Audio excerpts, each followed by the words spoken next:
오늘은 아주 날씨가 맑고 쾌청한데요. 겨울임에도 불구하고 가을 날씨처럼 느껴집니다. 아주 맑은 하늘입니다. 제가 지금 와 있는 곳은 전라남도 곡성에 있는 태안사입니다. 대안사라고도 불렸는데요.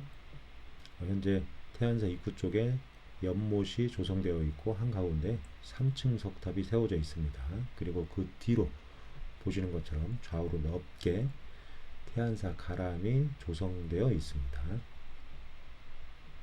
입구에 일주문도 보이고 있네요. 아주 넓은 공간에 태안사가 조형되어 있음을 알 수가 있습니다. 이 태안사의 구체적인 창건 시기와 창건주는 알려진 것이 없습니다. 다만 신라 말기 때 적인선사 해철이라는 아주 명성 있는 선종 승려가 머물면서 이곳이 신라 말기 때 구산 선문의 하나인 독리산문의 중심 사찰이 되었던 걸로 이렇게 전해지고 있습니다. 그러니까 신라 말기 때는 상당히 중요한 사찰이었죠. 그러다가 한국전쟁 당시 크게 피해를 본 걸로 이렇게 알려져 있습니다. 경로를 한번 들어가 보도록 하겠습니다. 지금 올라가는 입구 쪽인데요. 입구 쪽에 이와 같이 아주 높은 오람한 일주문이 건립되어 있네요. 최근에 세워진 일주문들은 사찰 입구 쪽에 앞쪽으로 많이 나와 있는데 이 태안사는 경내 바로 앞에 이와 같이 일주문이 건립되어 있습니다.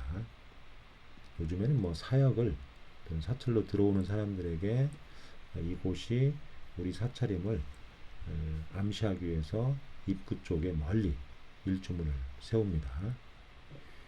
독리산 태안사, 신라 말기 때 선종 구산문 중에 하나인 독리산문의 태안사라는 것을 알 수 있도록 현판을 일주문에 걸었네요. 일주문을 통해서 경내로 들어가면 이와 같이 태안사에 여러 가람들이 현재 보이고 있습니다.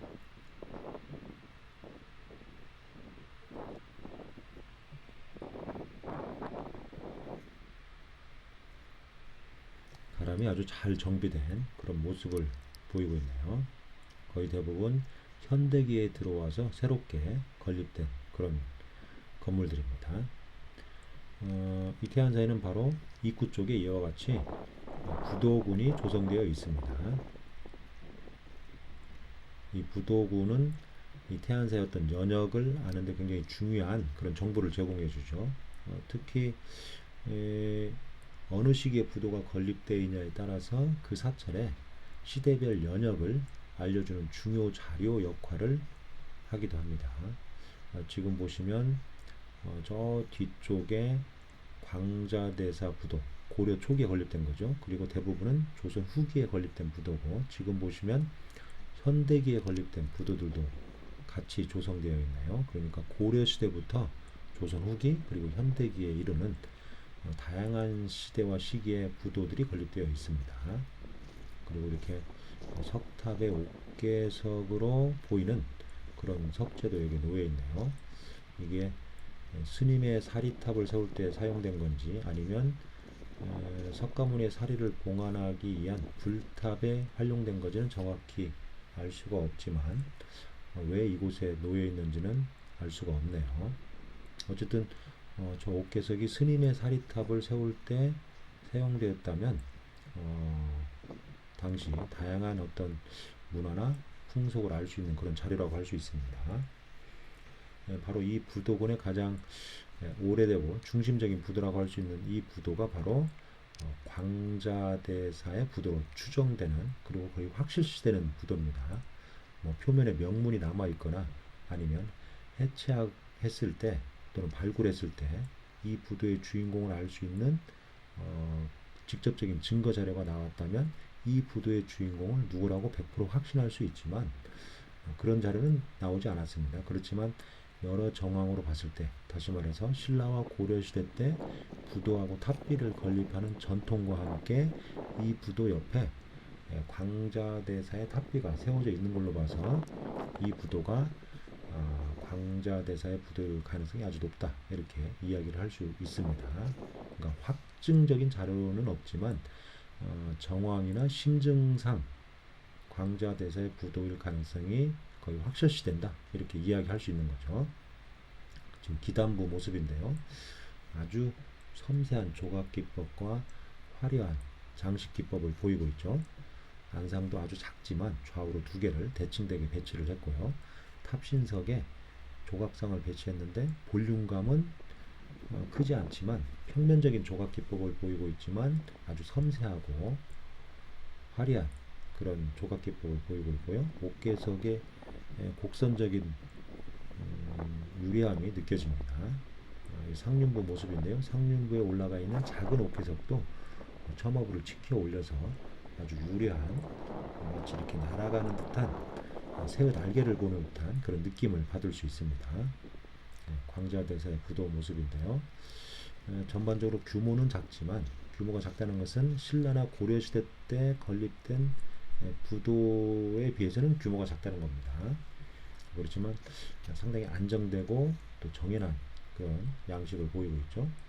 이 부도에서 특히 주목되는 부분이 몇 군데 있는데, 지금 보시면 지대석과 부도의 몸체를 팔각형으로 했는데, 지대석도 팔각형이고 부도의 몸체도 팔각형인데 모서리를 교차되게 배치를 시켰죠. 아주 독특한 장인의 어떤 기발한 아이디어를 느낄 수가 있습니다. 거의 대부분 지대석이 팔각형이면 그 위에 부도를 올릴 때 부도의 모서리도 지대석의 모서리와 같이 배치를 시키는 게 일반적인데, 지금 보시면 서로 교차되게 했습니다. 어떤 의도가 있었는지는 알 수 없지만 장인의 어떤 기발한 아이디어를 볼 수가 있는 거고요. 그 다음에 연화문도 아주 볼륨감 있게 표현을 했습니다. 마치 피어오르는 듯한 그런 느낌을 받을 수가 있죠. 그 중대석에 작게 안상을 새겼고, 상대석의 연화문의 각 면립마다 가운데 별도로 또 화려한 꽃잎을 새겼습니다. 그래서 보상화문이라고 할 수 있는데 아주 화려하죠. 그리고 연화문과 연화문 사이에 아랫부분과 윗부분에도 별도로 연잎이 살짝 돌출되도록 표현했는데 상당히 섬세한 표현 기법을 보여주고 있습니다. 그리고 지금 보시는 부분이 탑신 괴임인데, 하부에 별도의 단을 마련했고 상부에도 1단의 받침과 함께 연화문을 새겼습니다. 뭔가 이렇게 장엄스럽고 공양의 의미를 세세한 부분까지 반영했음을 알 수가 있죠. 탑신석, 지금 사천왕상의 모습인데요. 오른쪽에 문비, 가운데 사천왕상, 그리고 왼쪽에는 향로를 새겼네요. 이처럼 사천왕상 향로를 새기면서 뭔가 이렇게 이 부도 자체가 스님의 묘탑으로서 무덤의 의미가 있기 때문에 사후 극락왕생을 염원함과 동시에 이 스님의 주인공을 수호하고 또 공양한다는 그런 여러 가지 의미를 복합적으로 반영하기 위해서 이런 조각상을 탑신석에 배치시킨 걸로 보입니다. 이렇게 면을 평평하게 해서 평면적인 볼륨감은 없지만 아주 섬세한 그런 조각 기법을 보여주고 있죠. 상당히 우수한 장인에 의해서 이 부도가 설계 시공되었음을 알 수가 있습니다. 그리고 옥계석 부분인데요. 하부, 첨어부를 살짝 치켜 올렸죠. 이 치켜 올림으로 인해서 정적인 이미지보다는 율동적이고 동적인 아주 경쾌한 이미지를 형성시켜주고 있죠.